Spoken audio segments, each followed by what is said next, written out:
چطورید بچه‌ها؟ درود بر شما. توجه کنید که این ویدیو شاید فراتر از سیزن 2 برن و کلا تجربه اثر و محتوایی که لیگ در آینده بهتون میده رو خراب کنن اگه صرفا انیمیشن رو دنبال کنید و نمیخواید سراغ سورس اصلی برید. اگر که سراغ سورس اصلی میخواید برید یا در این دنیای بیکران لیگ آف لجند دنبال مسیر بهتری هستید که چه چیزهایی رو دنبال کنید، این ویدیو به کارتون میاد. در رابطه با اسپویل کردن که هرچند میشه گفت این احمقا به خاطر اینکه خواستن قبل تمام شدن آرکین سیزن 2 چمپ انبسا رو بدن، با تریلر و نقش کینرد یا لور پیج انبسا که زده بود لیبلنک ریلیتد بر هاردکور فن ها خیلی چیزا رو اسپویل کردن. در هر صورت چون مهم نیست تو چقدر راجع به کالچرها، فرهنگ‌ها و جادوها میدونی، مهم اینه که مسیر دادن بهت. میدونی الان ممکنه چه مسیر رو طی کنن یا چه چیزایی رو کنار بذارن. فرض کنید مثلا تو پیج انبسا بزنه ویگو ریلیتد، خب تو میفهمی شادو آیل قراره یه نقشی داشته باشه دیگه. اوکیه، تاریخچه زیادی پشت بلک روز هست و قرار نیست من همش رو شرح بدم. گفتم هدفم چیه و نیاز اشاره کنم من به روز نیستم تو داستان و راجع به هر کدوم از تک کلمه‌هایی که میگم در نهایت بعد خودتون سرچ کنید. حتی به روزم بودم فرقی نمی‌کرد، هرچند که همین الان دوباره دارم سرچ می‌کنم بابت یک سری چیزا خطاهامو کمتر کنم. بازم چون تکلیف لول تو رتکان و کنن کردن چیزها مشخص نیست، بازم نه، ولی کلا برای درک از خیلی چیزها باید بالاخره پیگیر بشید. بلک روز شامل چه چمپیون هایی از لیگ میشه؟ لیدرشون که لیبلنکه که خودش چیز عجیب و غریبیه به خاطر قابلیتی که داره، هیچی نمیدونید. باعث میشه ملت تئوریای مختلف از اسکین ها میدن که کی ممکنه تو بک‌گراند اسکین لیبلنک باشه که جای خودش باحال و اگه خواستید پیشو بگیرید که تو رابیت هولش بیافتید. ولادیمیر، الیزه و کاسوپیا، یه گروه محرمانه و گمراه کننده که همیشه یک قدم یا چندین قدم جلوترن و برای هزاران سال نقش داشتن در حکومت ناکسس. هدفشون در مرحله اول از بین بردن مردکیسر و فرمان رواییش بود، ولی خلاصه به اون نشد و باید خیلی چیزا رو از بین میبردن که نبردن و الان در سایه ها قلب ناکسس رو شکل میدن. این وسط بگم لطف میکنید به خودتون داستان مردکیسر رو دنبال کنید. اگه تا اینجا ویدیو رو نگاه میکنید، خب تا یه حدی اسپویل براتون اهمیت نیست دیگه، پس اونقدر چیزی نیست اگه این وسط رو پیشنهاد بدم یا بگم لور فلان کاراکتر رو نگاه کنید. و یه رندوم فک که این وسط باید بدم اینه که موقع دیدن اینترو آرکین سیزن 2 این فریم از کیتلین اولین باری که دیدم در لحظه به هر دلیلی ذهن من آورد سمت مردکیسر که خیلی واتفاک بود برام، ولی اون لحظه‌ای که تو اصلا من بلک روز دیدم دیدم وای،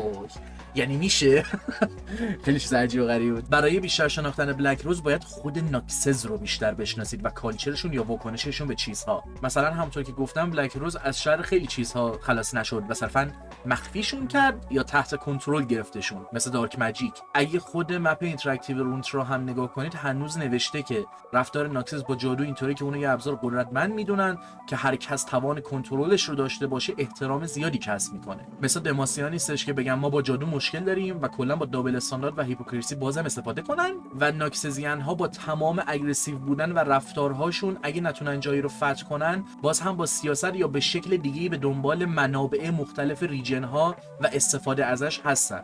حقیقتا یکم دقیقا نمیدونم مسیر ویدیو رو کجا ببرم یا خود آرکین کجا میره و این باعث میشه که یه مقدار گیج بشم. اینطوری هم که به کدوم سمت با این حال بازم داره هول میره. اوکی لیبلنک هست، ولی قرینو چیکار کنن؟ کدوم کاراکترها رو میاره؟ آیا الیز هم که جزء بلک روز هست میاد و ممکنه ما رو به سمت انشینت گاد ها مثل وایلما ببره یا چه وقایعی دقیقاً رخ میده؟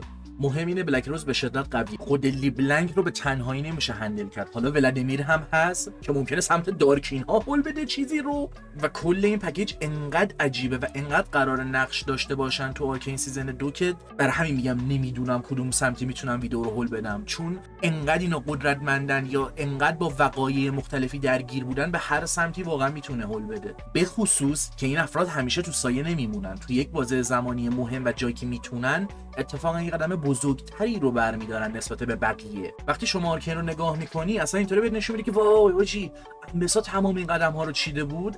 باید بهتون بگم که بلک روز توی لول دیگه است. یه ذره بخوام جامپ بزنم، ما یه کاراکتری داریم به اسم دارک ویل، امپرور ناکسس بوده که میمیره و الان یک سوینی داریم که به عنوان گرند جنرال خطاب میشه. 3 تا از لیدرهای ناکسس الان سوین با لقب ویژن، داریوش با لقب مایت و نفر سوم که اصلا اسم نداره، انگار آیدنتیتی نداره و خیلی‌ها تئوری دارن که لیبلنکه، با لقب فیسلس یا آنون حکومت میکنن به ناکسس. وقتی سوین میخواد با بلک روز مقابله کنه و حتی جلوی خانواده خودش وای میسه، میبینه صرفا با چند تا یاقی طرف نیست.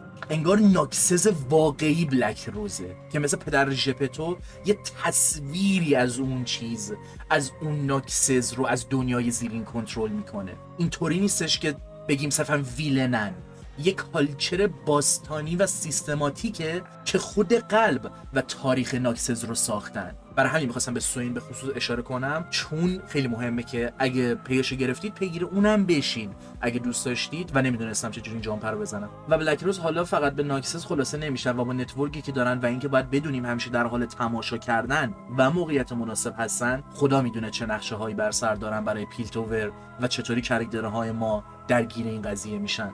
همین، چیز دیگه ای نمیمونه. در کلیت خودش حس میکنم اونقدر که باید راجع به بلک روز صحبت کردم و به چیزای کلیدی اشاره کردم که بخواید خودتون رو به سمتش هول بدید. سخته عزیزان، صحبت راجع به لیگ آف لجندز سخته. من بارها سعی کردم شروع کنم راجع به لور لیگ آف لجندز صحبت کنم، ولی مثل میمونه که بخوای راجع به وارهمر 40K صحبت کنی، کل چنلت باید بشه وارهمر 40K.